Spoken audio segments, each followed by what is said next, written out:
Good morning, you're watching Morning Expresso. I'm Charulata Biswas. Here are the top stories of the day. The big story.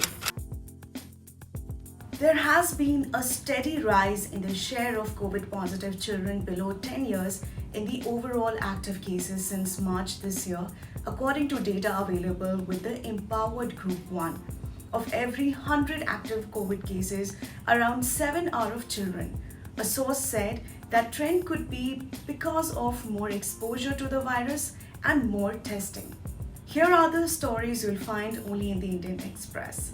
The Jammu and Kashmir administration has extended its offer of domicile certificates to former residents who or their ancestors moved out of the erstwhile state years ago, provided they register with the Relief and Rehabilitation Commissioner Migrants at Jammu.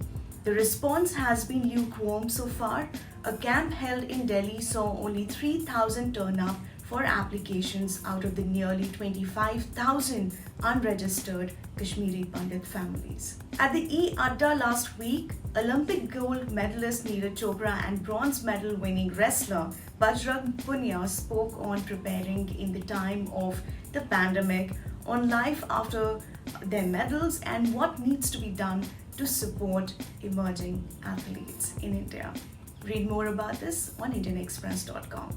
Here are the stories from the front page. Wei Hon, the German great hired in 2017 to coach javelin star Neeraj Chopra, has been sacked by the Athletics Federation of India. The federation cited the below-par performances of javelin throwers Shivpal Singh and Anu Rani for the decision. However, Klaus Barthenitz, the biomechanical expert who coached Chopra when he won the Olympic gold, is set to continue.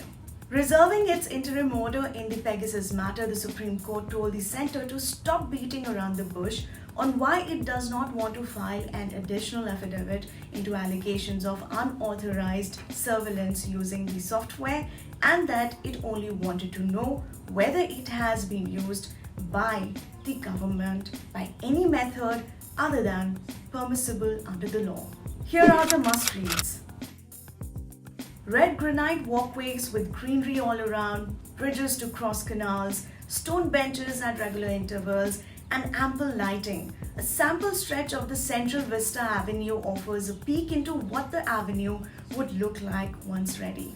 A training center set up by 2 NGOs in Delhi is helping Afghan women refugees to learn the art of stitching sustainable cloth sanitary napkins. The women say most organizations deny them employment without an Aadhaar card and bank account. The 23-year-old Afghan woman said, "These days we are just busy surviving, learning how to earn some money to fulfill our basic needs."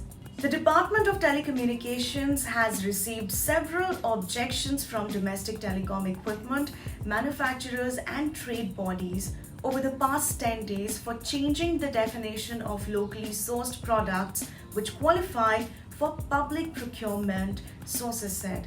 The Telecom Equipment Manufacturers Association of India said the move would permit 100% import from China and other countries and make them eligible for public procurement. And finally, shooting coach Jaspal Rana, who was labelled as a negative influence on the Indian team in the lead up to the Tokyo Olympics by the National Rifle Association of India President Raninder Singh, will be accompanying the junior national pistol team as the chief coach during the Junior World Championship later this month.